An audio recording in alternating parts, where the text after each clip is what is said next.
Hi there. Thank you for joining us today. We are going to talk about gallbladder health, everything gallbladder health today. And I'm really excited to welcome my colleague, Kristin Frechette. She works as a functional nutritionist specializing in gut and gallbladder health. My name is Karen Kennedy, and I own Real Food Matters. And welcome, Kristin. Thanks for having me. Thanks for joining me. Yeah, I'm excited. Yeah. So we met working with Leslie Bile, Yes. our business coach. So for those of you who don't know, people who go into healthcare work, on the whole, know nothing about running a business. And so the really smart ones of us decide to hire someone like Leslie Bile to kind of teach us how to do all this businessy stuff. Otherwise, we think it's just, I don't know what we do. But so Kristin and I met there, and but I'm over on the West Coast near Vancouver, Washington, and Kristin is over in New Hampshire. So, but we were part of the same small group, so we got to know each other. And you know, I have so many clients who have gallbladder issues. Either they've had their gallbladder out or they're having issues right off the bat. And, you know, I was just looking some things up about gallbladder health, and I think gallbladder removal is the most common surgical procedure. Is that true? It's like, if it's not number one, it's gotta be like number one or number two. Yeah. So you should be paying attention to this. This is something that's going to affect you most likely. So Kristin works as a functional nutritionist, and I love her approach, and I follow her, and every time she puts something out, I'll always grab her freebie to she has some interesting freebies on like gallbladder health and how to eat after you get your gallbladder removed. So I'm hoping today to actually pick her brain, some things that I'd like to know and some things that my clients always ask. So shall we dive in? Yeah, let's do it. So first of all, how did you get into gut and gallbladder focus? Why focus on that? Yeah, so I mean, I got into it after my own trials and tribulations of my own gut health issues, digestive issues, and I saw 4 different doctors, and I was getting to that point of, oh, you're gonna have to live like this, and I was almost gonna accept like that being my new normal. And looking back on it now, I'm so glad I didn't. And then finding that kind of more holistic way of healing, or just looking at the big picture and working with somebody, and then also getting the education myself as well, and putting all those pieces together. And so now, as somebody that's kind of been there, like I have all the embarrassing digestive stories. Like, I won't share those, but like I was in the thick of it, and I've been able to see like the other side of it too. And I want to help people kind of get there as well. Those people that don't think that they have any other options, or that they're going to have to kind of live in this state of being uncomfortable and not liking their body, and just hating, the joy of eating it's not fun anymore. And so working with those people to help them, see the other side, and then it does get better. Yeah. And so I specialized in gut starting off, and then realizing as I worked with people, I was like, oh my gosh, like the gallbladder is like that missing key that a lot of people don't really think about. When you think about the gut, it's always, the small intestine or the large intestine, but you've got this little guy, this little organ over there sitting under the liver that is just so important. And so I was like, oh my gosh, like I gotta, focus on that too. Yeah. Thinking about, again, the big picture, that holistic view. So that's kind of how I got into the gallbladder as well. When with my digestive issues too, I did have issues, digesting fat and supporting the gallbladder as well. Right. So before I go on, ask a bunch of other technical questions, could you give us an update on what the gallbladder actually does? What is it? Yes. What does it do? What does the gallbladder do? What is bile? Like, how does that all work? Yeah, so the gallbladder it's kind of just an innocent bystander. So it is this storage container that sits under your liver, and it just stores all the bile that your liver makes.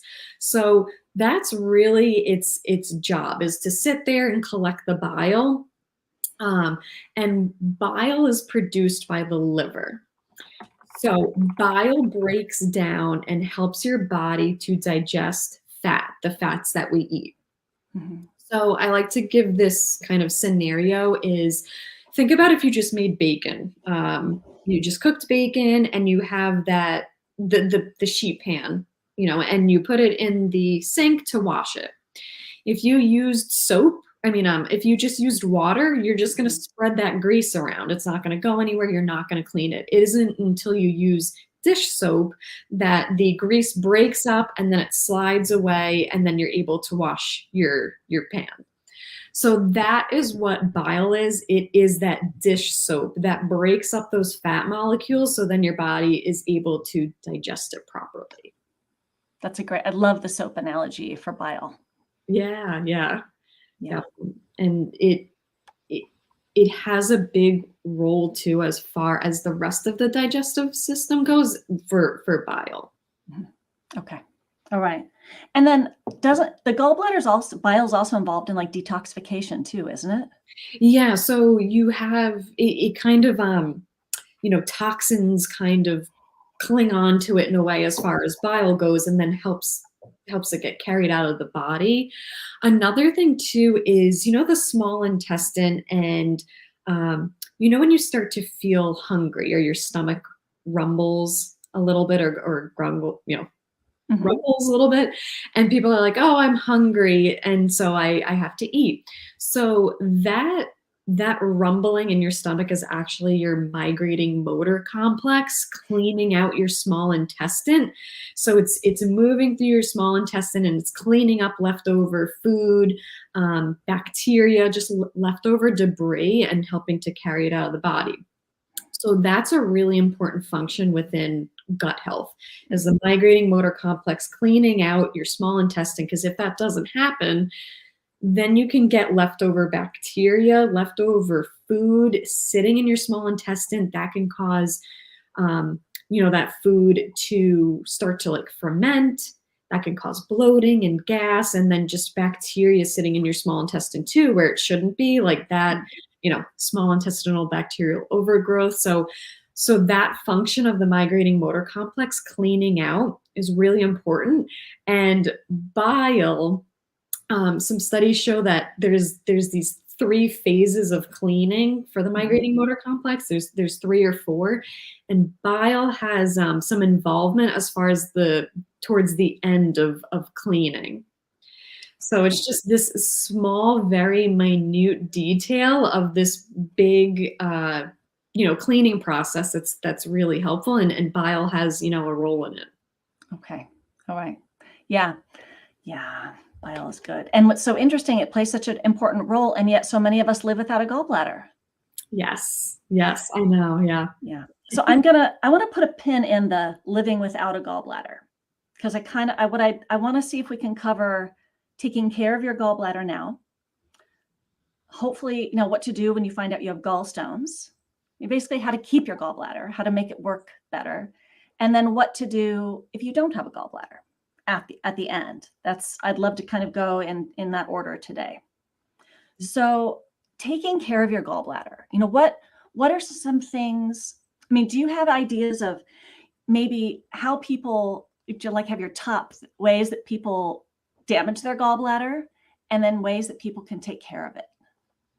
Yeah, so there's definitely, as far as damaging the gallbladder,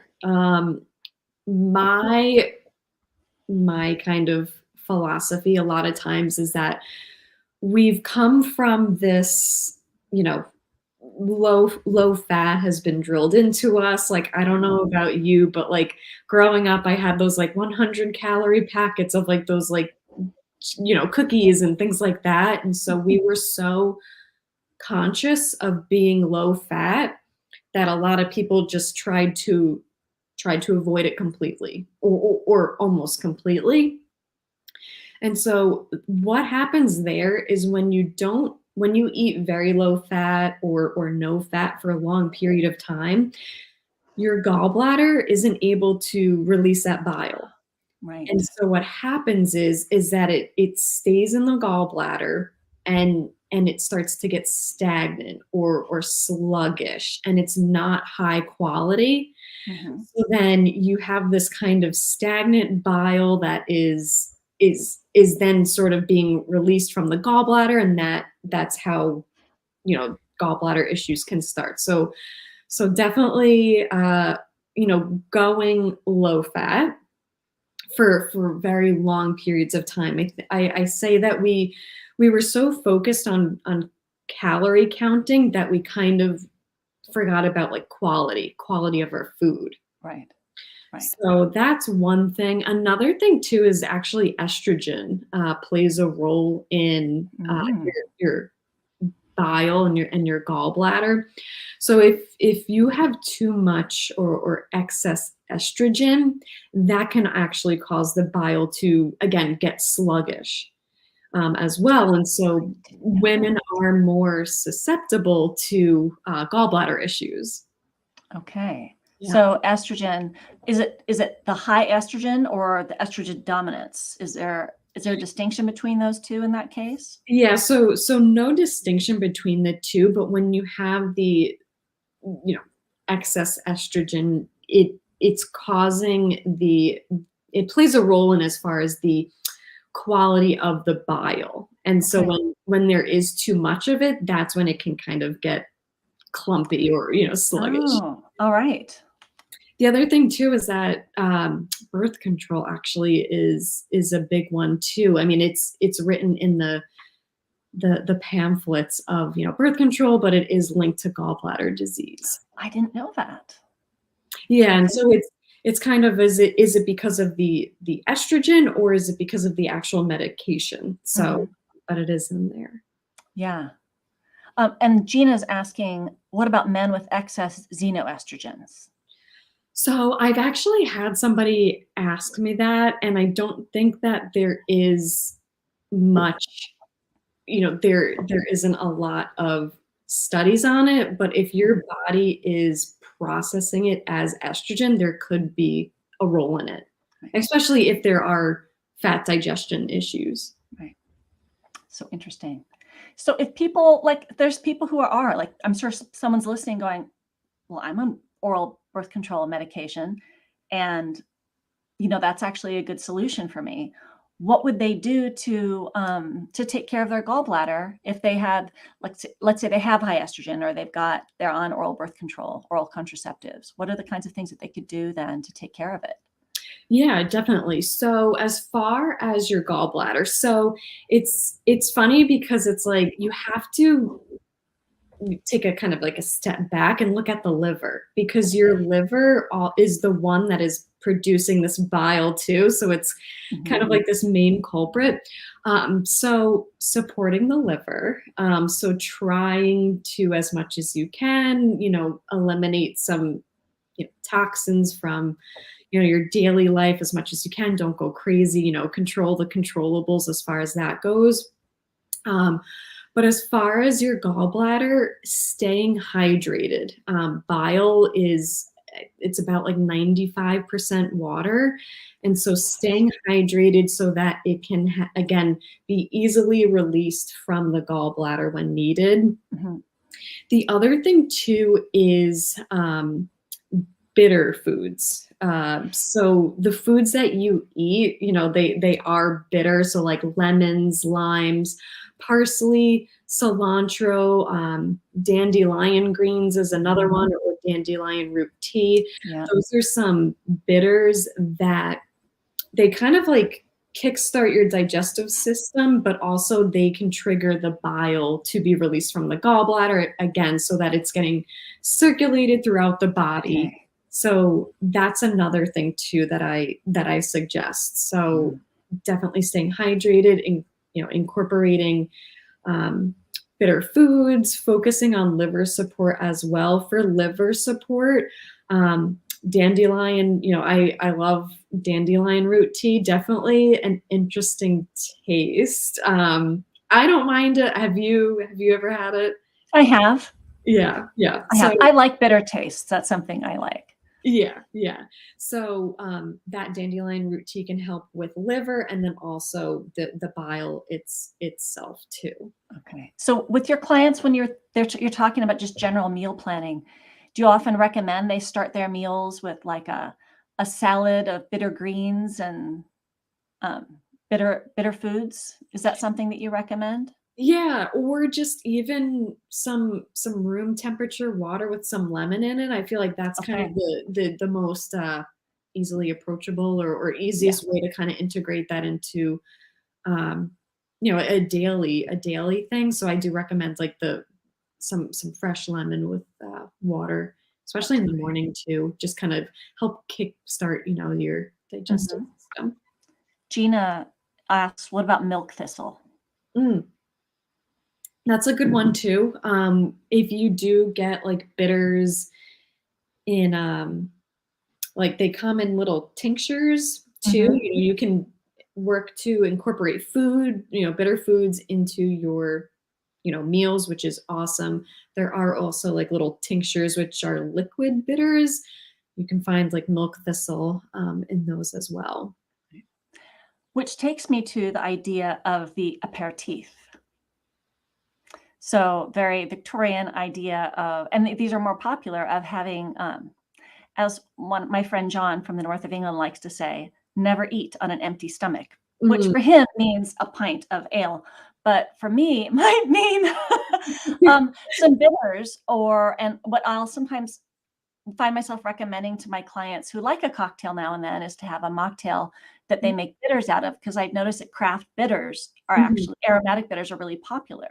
Yes. Is Yeah. that helpful too? Yeah, I mean, if you wanna make a mocktail with, some bitters, I would say go for it. Yeah, I mean, it is I mean, if you're getting a high quality bitter, Mhm. that I say go for it. Yeah. Yeah, yeah.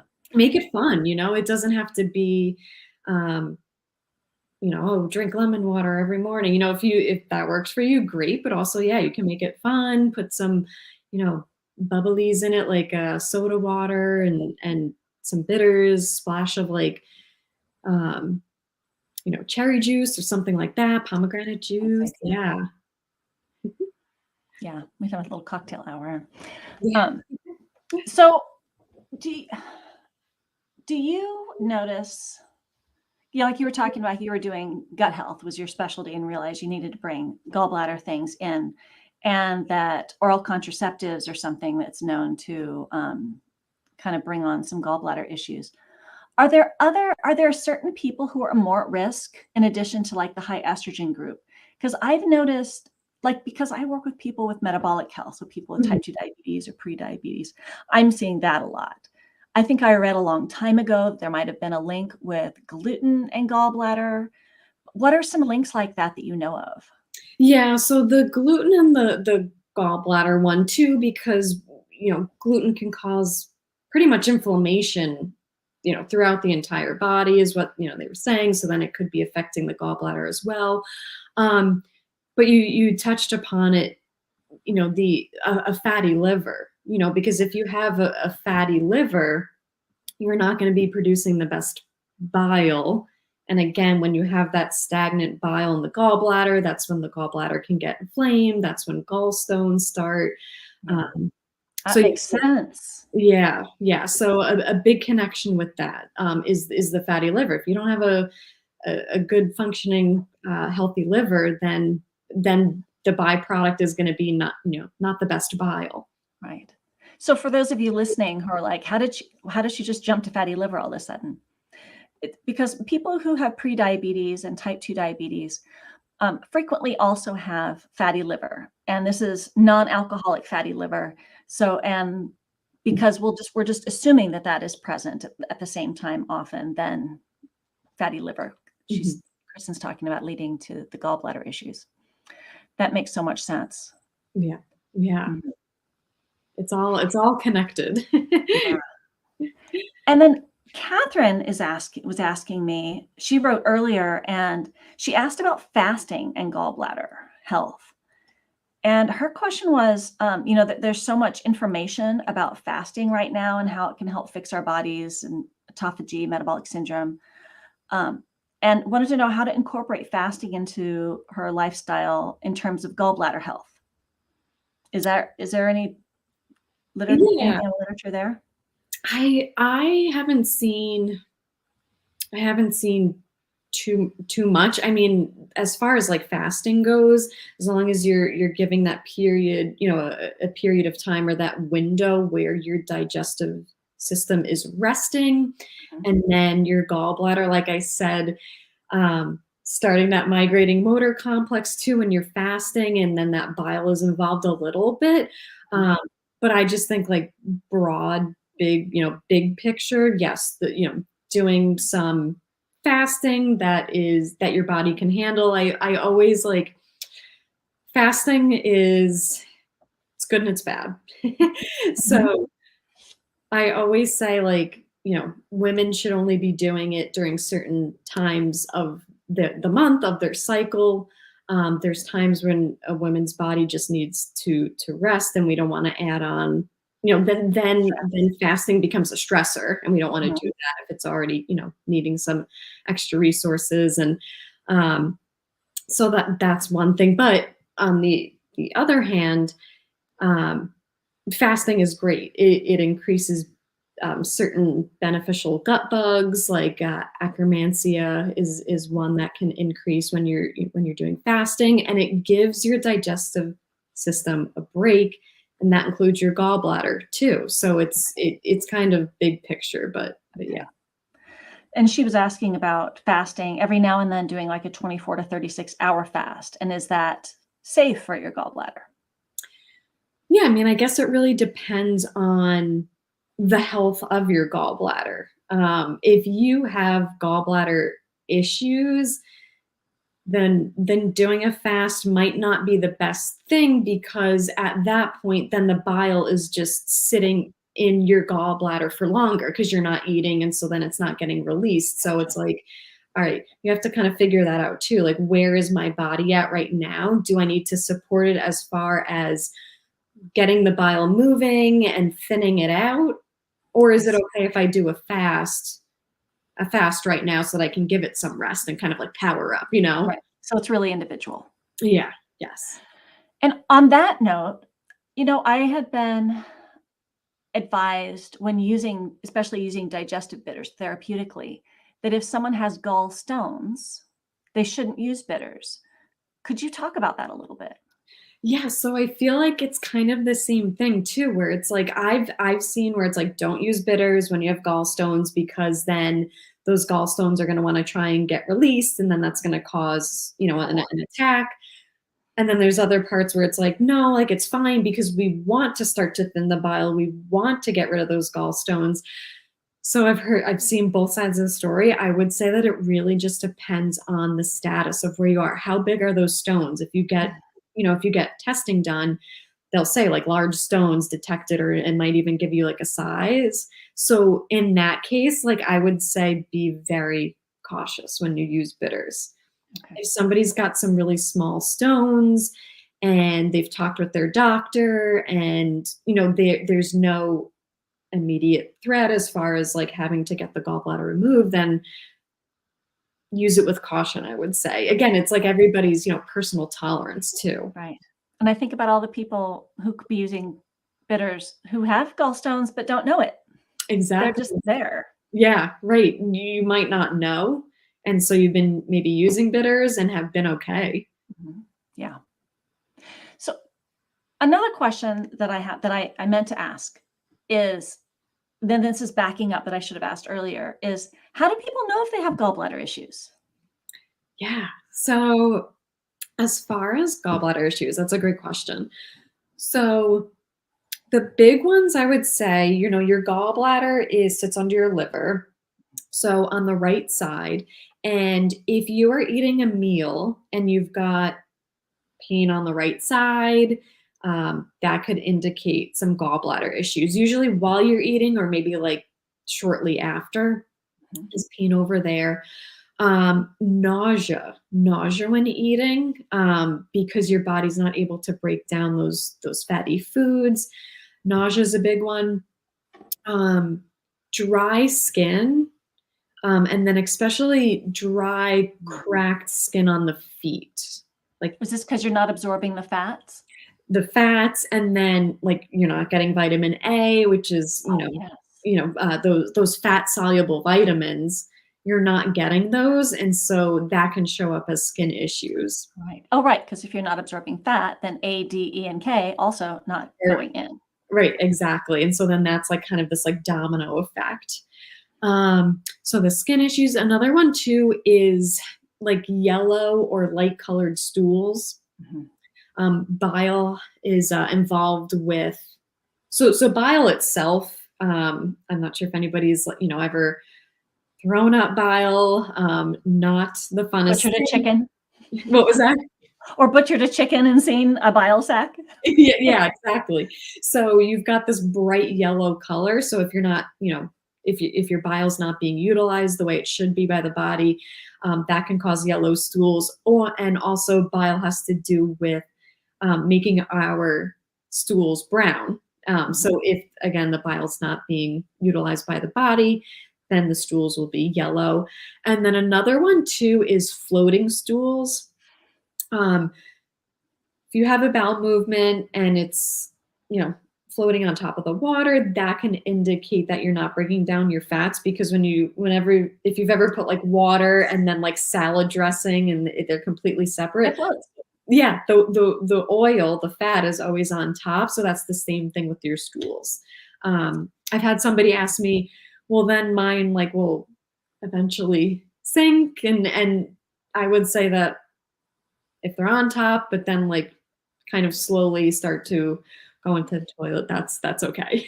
That's okay too. This is what we talk about, people. We talk about poop. I said, this is what we talk about, people. We talk about poop. Yes, I know. I always forget that this isn't people's everyday normal conversation. So it's like, oh yeah, I gotta choose my words and wisely, so I don't. Do people sometimes apologize for talking about their poop with you? Oh, sorry, I don't mean too much information, and you're like, no, tell me, what was the consistency? Yeah, everyone's like, oh my gosh, sorry, TMI, but I'm like, oh, you have no idea. No idea. Yeah. Well, Karen has a couple of questions about nutrient absorption. She asks if you can absorb fat on an acid blocker. So, yes, I would say for the most part. Stomach acid is a big role in proteins. Does play a role in fat digestion. You still can for the most part, but it's not going to be as good as it should. The main concern, so what happens is that bile plays a big role in fat digestion, and then there's some enzymes later down the road that are released by the pancreas that then also help to break down that fat. So it's the bile and some enzymes. Stomach acid, yes, does play a role in that. So you should be able to, but it's probably not going to be the best. Right. Yeah, because it's that release of acid that actually initiates the release of the pancreatic enzymes in the bile to a certain extent. Yeah, kick starts it in a way, and I'm sure your body can kind of compensate a little bit for that, but it's not going to be the best it could be if you weren't on that, Right. Yeah. Right. And then, Karen's got a lot of questions. Let's go here. Okay. Can a PPI acid blocker cause gallstones? So I think over time, I would say yes. I mean, so a PPI is basically like the start of your digestive system. It kind of, like you said, just kickstarts everything. And so over time, if you're not getting all of those digestive juices and digestive juices, meaning like the enzymes and the stomach acid and the bile, if those aren't being released because you're not getting that stomach acid in the beginning, over time, yes, it's going to affect your gallbladder. Right. Yeah, and so backing up, I was just Googling some names, so we have those. A PPI, for those of you listening, this is a proton pump inhibitor that they're H2 blockers that reduce the stomach acid. So these are things like Prilosec, Prevacid, those kinds of, those are the PPIs, acid blockers that people take for acid reflux. And then she also asked about minerals. How about mineral absorption? I would say, I mean, the biggest one is those fat soluble vitamins. Those are the ones that you're going to want to pay attention to as far as not getting the right levels of those and not getting the total amount of vitamins A, D, E, and K. Again, that's going to have a domino effect too, with probably some vitamins and minerals too, but I would focus, as far as gallbladder health goes, definitely paying attention to those fat soluble vitamins, because those probably need some support. Right. Yeah. Okay. That is that. So I can get to go back to my questions now. Let me see if anything here. Oh, what about those gallbladder flushes you always hear about? Yeah. Oh, did we get eye rolling there?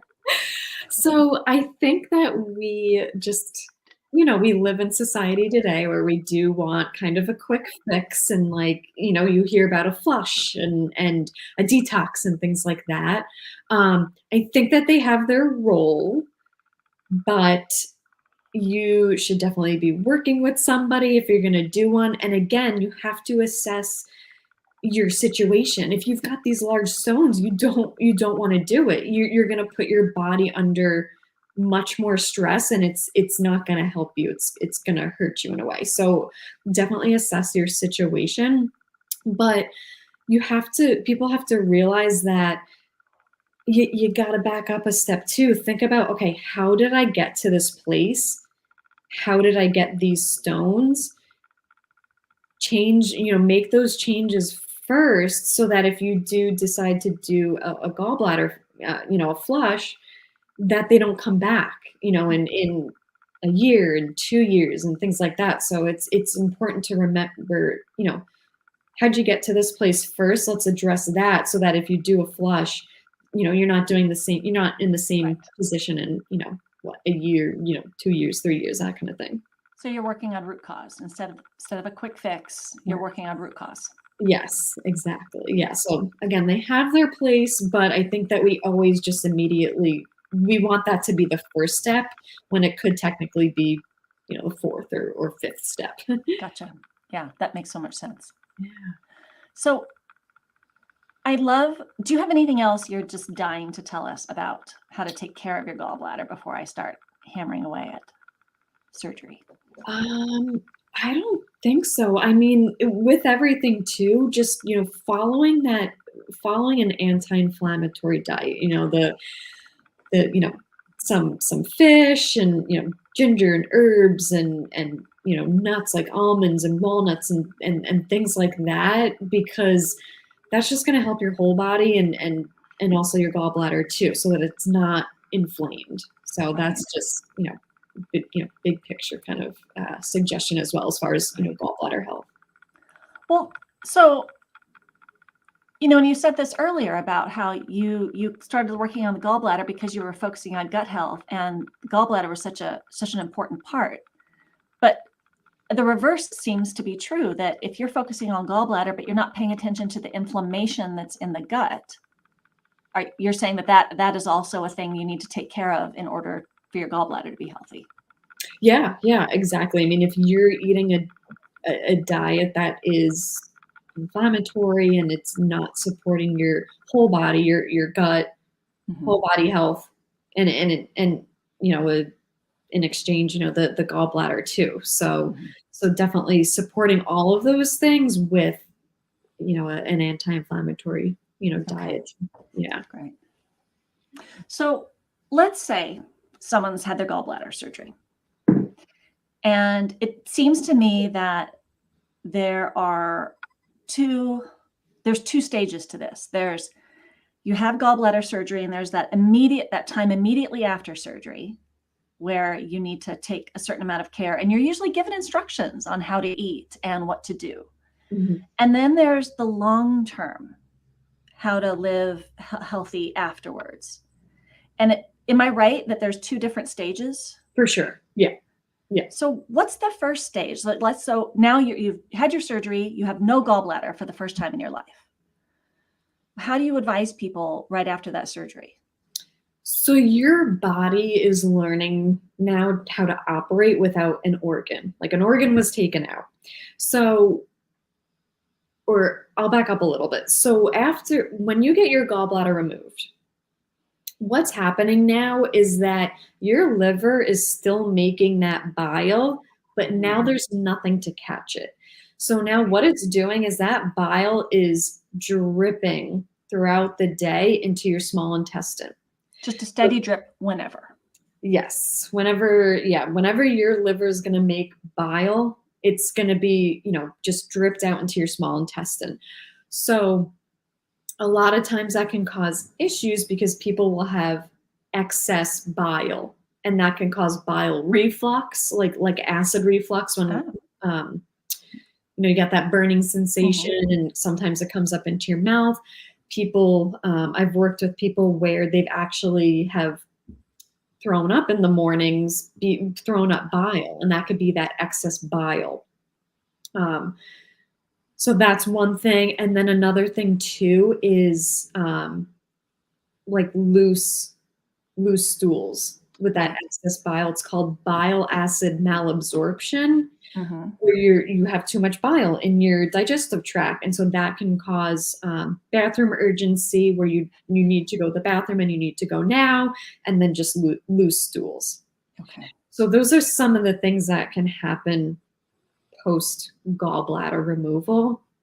So we want to try and train our body as much as we can to produce bile when we're eating, because it's hard because we don't have that gallbladder to hold it anymore. So we're going to try. So there's lifestyle, and then there's dietary. So dietary changes right after the gallbladder is removed is I'm going to say like low fat. You want to go low fat. You don't want to stress out your digestive system by just, hey, let me just eat all this fat and like stress out, your liver's going crazy and things like that. Low fat for now. Long term, we want to find your personal threshold for how much fat you can eat. Fat is good. Fat has so many benefits for our body. Every single cell in our body needs fat. And so along with so many other things too. So we don't want to be scared of fat. We just want to find out what you can handle personally, personal threshold. As far as lifestyle changes, our bodies love schedules. We have our own little, internal clock called our circadian rhythm, which our body operates on. That's why we fall asleep at night and wake up in the morning. So trying to eat meals around the same time every day, just making it easier for the body to say, hey, I'm going to eat now. So, hey, let's release that bile, because it's the liver now. It's not the gallbladder.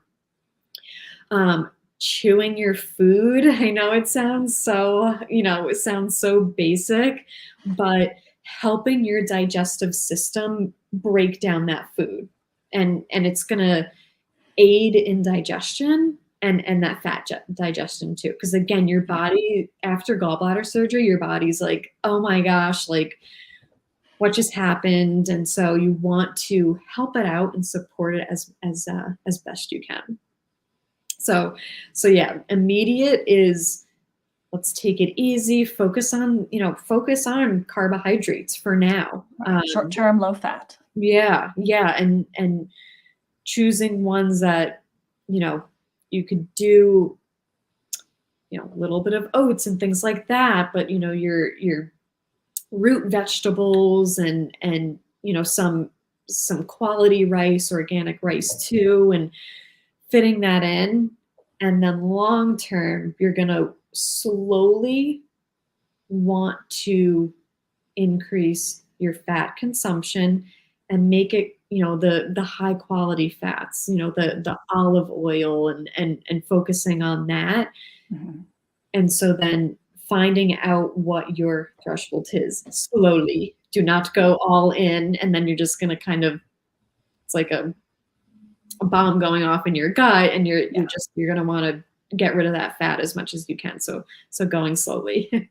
So I have a question for me. I'm finding myself wondering, are different types of fats easier to digest when you're easing into things? For example, short chain, medium chain fatty acids versus long chain, coconut oil versus olive oil, saturated fat. Is there a difference there for digestion? So that's a great question. So coconut. Thank you. Yeah. I'm a nutritionist. Coconut products. Coconut is found to be easier digestible fat because it is a medium chain triglyceride, MCT. It's a little bit shorter as far as breaking down that fat, and it has some benefits too. So definitely. Would butter then fall in that category of being pretty short as well, or not? So I've heard just and what I've seen is coconut oil. Haven't heard much as far as butter goes. And the great thing with like coconut oil too is that it's non-dairy, and so it's great to just use it when you're sautéing vegetables too. The taste isn't that strong when you're sautéing vegetables and stuff. So I do usually recommend that if people have gallbladder issues and post gallbladder removal. Okay. That is good to know. Gina asking, again, with the good questions, Gina's a dietitian. Yeah. Why then do so many doctors tell patients post gallbladder removal that they don't have to make dietary changes?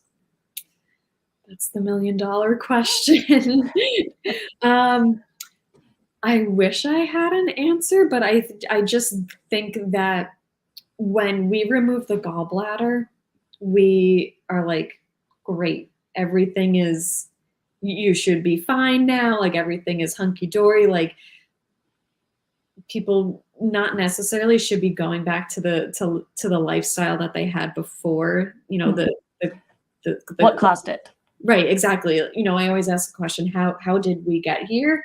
So just looking at that, so I unfortunately don't have an answer, but a lot of people, like they'll get their gallbladder removed, they'll be fine after, and that's awesome. Like as long as you feel good and you're fueling your body, like that's great. But a lot of times people do suffer from those digestive issues after they get their gallbladder taken out. Another thing too that just popped into my head is that we think that gallstones, we don't get gallstones anymore because our gallbladder has been taken out, but you can still get gallstones after your gallbladder has been removed because those stones are now starting to form higher up in the liver. So you could still get that same pain on the upper right side. And it's, this phantom gallbladder pain is because now those stones are still forming, but they're just in the liver. I have heard this before from patients. They'll tell me, I'm like, could it be a gallbladder? They're like, I don't have a gallbladder anymore. So it's going back again, root cause. How did we get here? Right, exactly. And that's not something that's discussed, but definitely should be highlighted as far as taking care of yourself after gallbladder removal. Yeah. So I'm gonna take a stab at answering Gina's question. Gina knows the answer to her question, but she wants us to say it. I'm gonna just assume they should be referring to a nutritionist or dietitian because that is their job to advise. that they Yes. should be saying, you do need some care. Why don't you go see a nutrition professional? Exactly. Yes, because your body is not going to be the same. You know, Right. it needs to learn. You're going to have to adjust a little bit. Yeah. And so, yeah, I mean, And it's individual. You're going to need a partner. right. And Gina also asked, do the gallstones that form after you get your gallbladder removed, are they forming in the common bile duct? Yes. Yep. So just higher up. Yep. Yeah. Yeah. And so that's where, you know, the bile is coming out of, and if that's blocked, then you still have those issues that you did before getting surgery. Right. Yeah. So like when I see people, because I'm not specialized and people aren't coming to me for gallbladder issues. I see people who have gallbladder issues or they've had their gallbladder out, and now I'm seeing issues like a lot of bloating, IBS, and SIBO. Yeah. Yeah. So can you touch on why having your gallbladder removed might lead to having those issues then? Yeah. So bile also has this amazing antimicrobial effect. And so when it's going through your digestive system, it is kind of keeping all of those microbes in check. The And soap. so, what was that? It's the soap. It's cleaning. It's the soap, exactly. Yeah. It's keeping everybody in check and clean as it's going through the system. So when you've got, you know, small intestinal bacterial overgrowth or just any sort of bacterial imbalance, or also known as dysbiosis going on in the gut, that can cause bloating and things like that. And so even before your gallbladder is taken out, you know, that could be going on, because again, if you don't have that quality bile, it's not going to be able to do its job to be antimicrobial and antibacterial. So then that's when those growths are going to occur. And then again, post gallbladder removal, it's the liver. If your liver is not creating that bile, it's not going to be doing its job as far as like the bloating and kind of those digestive issues. Right. Yeah. And yeah, that makes so much sense. Yeah. It makes so much sense. Another thing I do want to point out as far as bile goes, and this is pre-gallbladder removal and post-gallbladder removal, if things are indicating that you have some gallbladder issues, focusing on soluble fiber, because what happens is that our body, our liver is producing bile, and bile is actually a very like labor intensive process for our liver to make. So our body is smart and it will recycle about 95% of bile so that it could be used again. That 5%, that's old, it's old bile, it's been used, maybe it's got some toxins attached to it. We want it carried out. We want it carried out of the body. We don't want it to be recirculated, because then you get that stagnant, you know, sluggish bile that's being recirculated in the body. So that old bile binds to fiber. Fiber can help, you know, get that taken out of the body. So you've got some nice, fresh, high quality bile too. So that fresh bile, a nice fresh bile. Nice fresh bile, yeah. So and insoluble and soluble fiber. For the most part, it's soluble fiber that does that. Okay. And food sources. Yeah. So as far as soluble fiber, so apples is a great one. You've got flax. Flax, the one I love is psyllium husk. There's been studies that have shown that psyllium husk, it's almost like a what are they, like a superfood? I hate that term, but studies have shown that it can help people with constipation and loose stools. Okay. So I really like it. It is what is in Metamucil, except it's not, doesn't have all those like additives and things like that. So you can buy that at a health food store. I've seen it in bulk in like a Kroger's, a Fred Meyer's. Yeah. How do you use it? So it's tricky because So some people will just mix it into water and like drink it.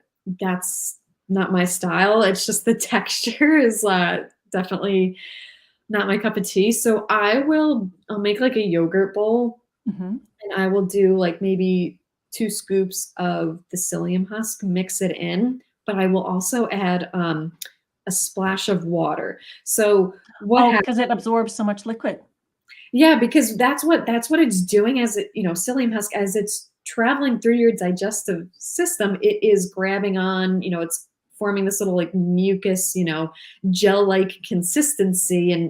and grabbing everything as it's going through your digestive system. So if you leave it out like with yogurt for like, I don't know, it's like 10 minutes, it could be really like hard, like almost like a brick in a way. So Oh, adding it okay. some water. It sounds kind of gross, but it's good for you, and That's a it good tip. tastes great. You can mix in, bunch of other stuff too. So one thing as far as fiber, I know it's like, a bit of a debate, but as far as digestive issues go, if you have gallbladder issues, you most likely have some issues as, farther down the road, as far as, inflammation goes in your digestive tract. Go slow with the fiber. If you're, Oh, yeah. if you're going to add in psyllium husk, for example, go slow with that. You don't want to, go fast, too quick. I recommend going slow with that. Thank you so much for remembering to say that. That is great advice because people could think, oh, this is terrible for me, when in fact, very small amounts building up Yeah. is the way to go. Yeah. Or, I can't tolerate fiber. It's like, well, what did you do? 4 tablespoons for your first time? You gotta, Mhm. you gotta assess that. So fiber is definitely beneficial. You just gotta, again, find your personal threshold. Yeah. And I really like how, when I asked you about how to eat and what to do after you have surgery, you've just given such really simple lifestyle strategies instead of making it complex. I know they're boring, like, because the very unsexy work of chewing your food, consistent meal timing, it does have a lot of literature. There's a lot of peer-reviewed literature around that. But the one thing I get asked a lot is, will taking bile salts or ox bile Mm. help this situation? Do you use those? So I do. I find them to be helpful when I'm working with people in these situations, because ox bile is um, kind of the closest thing to human bile, as far as when you're looking at like the composition of it. So that's why we use ox bile, and it's basically helping to support and bring in bile that might not be present when you're eating. Because again, Mhm. if you've got those issues, the bile might be stagnant and sluggish in the gallbladder, and it's like, hey, I'm eating, and it's like, I can't get out, like, let me out, kind of thing. So if you do have ox bile, it can help with that fat digestion again. Right. um, Over time, hopefully by making those like lifestyle recommendations, that you're able to slowly come off of that ox bile, and then maybe use something like a bitter, because the bitters are helping your body to produce your own bile. So Right. then it's like, okay, like let's maybe ease off the ox bile, and let's try bitters now. Let's try for my body to produce its own bile when it needs to. So Yeah. so yeah, I do think that they definitely, play a role. Okay. Okay. That's great. I learned a lot. It's Good. very Yeah. good. I think what I learned, one of the things that I learned the most here was that I'm glad to hear that those simple, unsexy strategies do work and that Yes. you use them too. Yes. And I think that in today's world, it's like, you're hearing about the latest diet and trend and things like that. But it's like, chewing your food has never and will never be a trend. You gotta do it. It's like, Right. unless you're on some liquid, diet, like let's go back to the basics because I think that we are looking at, 100 yards out, but it's like, let's look at what we can do today. Your Yeah. next meal, you can implement chewing 20 to 30 times each bite, and seeing how you feel. I actually had a woman who found me on Instagram and she was like, this was before I was working with her. It was our first call and she didn't have a gallbladder. She had it removed for maybe like I think it was like 10 or 15 years, but she was like, I watched your video and I started chewing my food. And she's like, I noticed a difference. And I was like, yeah, exactly. When? Yay. Yes. And she said, bloating's not gone, but I've definitely noticed it go down. And she said that urgent bathroom runs were a symptom of hers too. And she was like, I noticed that I'm not like, it's not as an intense urgency. And I was Okay. like, that's pretty good. Like just chewing your food, it can make a difference if you're willing to sit down, like be Yeah. present and work on that. It's gonna feel really weird at first, but I promise you it's free. It's free, It's anybody can do it. free. And speaking of Instagram, I have to tell you guys, I love Kristin's Instagram account. She in our, like I said, we met in our business program, and even some other people in our business program. We all follow Kristin and get ideas from her Instagram account because I love her account. She presents some really great actionable tips on her Instagram account. So definitely, I put it on here. Give her a follow. But she's also really funny on Instagram. I think you're really funny. But one tip, I want to see your dog on Instagram. I Because know. the other thing Kristin and I have in common is we both have cattle dogs. Yes, which is definitely not the most common in New Hampshire. I'm not sure about you. Oh, yes. I live in Southwest Washington, which is right, of course, by Oregon. And so most of our vacations are like on the Oregon coast. And we jokingly call the cattle dog is the Oregon State dog. They're very popular here. Oh, okay. So like whenever Joe and I, my husband, we will go like there's like an outdoor mall. So like we'll bring him with us so he can walk around and stuff. Literally we get stopped maybe like every 5 to 10 minutes. Oh my gosh, like what dog is that? Like it's yeah, definitely not very common up here. So I do definitely need to show his face more. Oh yeah, you'll get lots of Oregon people loving you. Yeah. Yeah. So I'd love it if people, so the best way to contact you, the best way to follow you, is it Instagram? Yeah, so you could do Instagram. Actually, on Instagram, I think I have a link right now. Is the link to the freebie as well. The gallbladder freebie? Yes, yeah. So Instagram, and then my email as well is just info at and then KristinFrechette.com.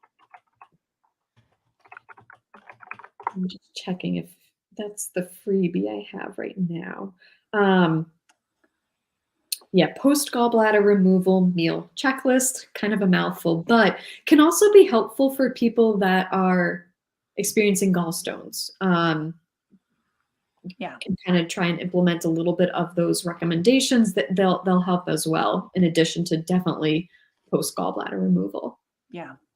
Yeah. So go catch her. I've got her email up here. I had her Instagram, and then here's her website again. I know your website also, you can get that free download about gallbladder health. So give her a follow on Instagram, follow her along like I do, because she's got a great channel. It will entertain you. It's not boring. It's not boring. Yeah. Let's make gallbladders fun and sexy. Yes. Let's make gallbladders fun again. Yes. Yeah. And we'll start a real trend. Maybe we should hashtag chew your food or something. Maybe there is a hashtag chew your food. I'm sure it's been done like 5 times. Yeah. We should get a trend again though. There you go. Yeah. So thank you very much for taking the time to talk to us today. I really appreciate it. Yeah, thank you for having me. If anybody has any questions, then if they think about it later on, definitely let me know. But otherwise, this has been fun for me. I don't know about you guys, but Yeah. it's been fun for me. Yeah, me too. All right. Well, have a good one, Kristin. Thanks a lot. Yeah, you too. Take care.